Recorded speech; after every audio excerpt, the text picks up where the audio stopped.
율리아나와 프란치스칸 책 읽기. 제속 프란치스칸 성인전 2.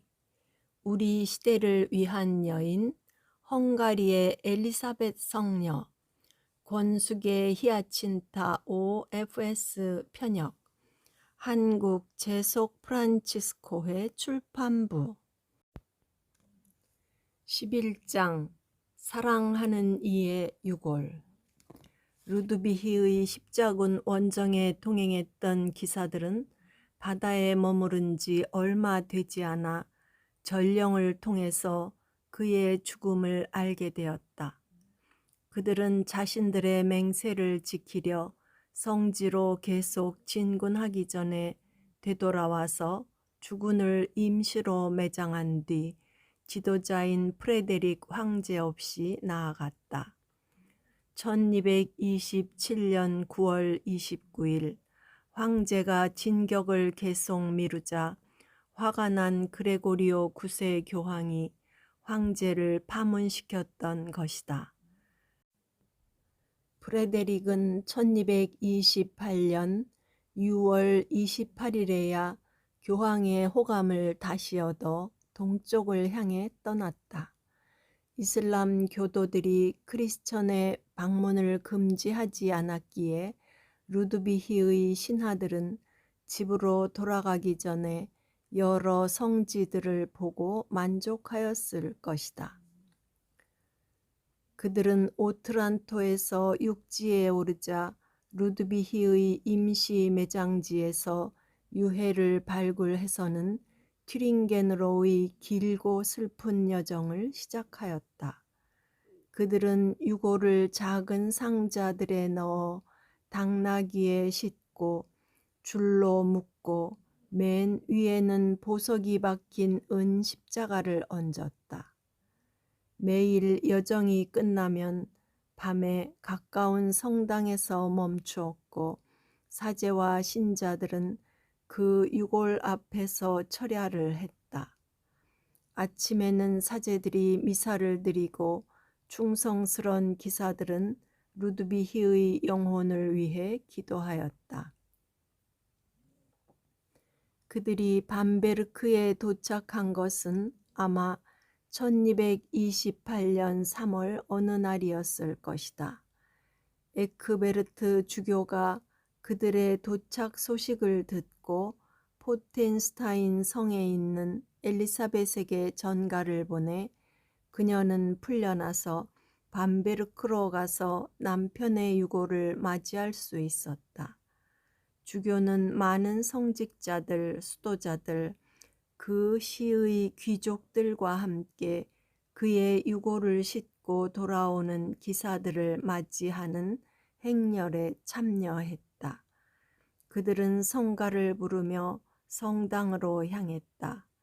여러 성당의 종들이 울리고 사방에서 사람들이 몰려왔다.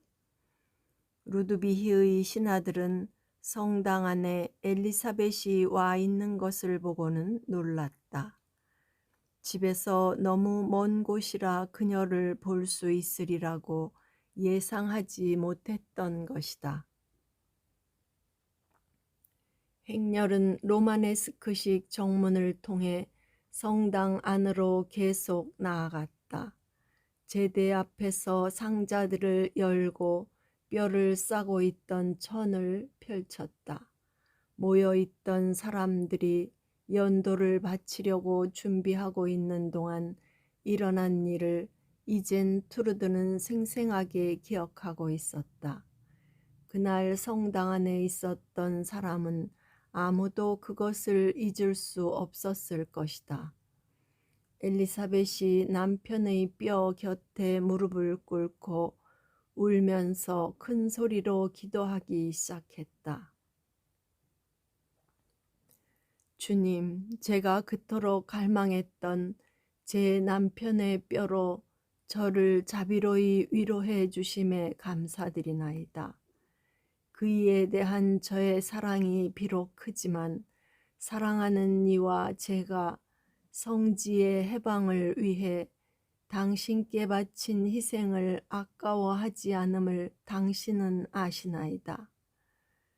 제가 그를 되살릴 수만 있다면 그를 위해서 온 세상을 내주고 그와 함께 영원히 구걸하며 살 것입니다.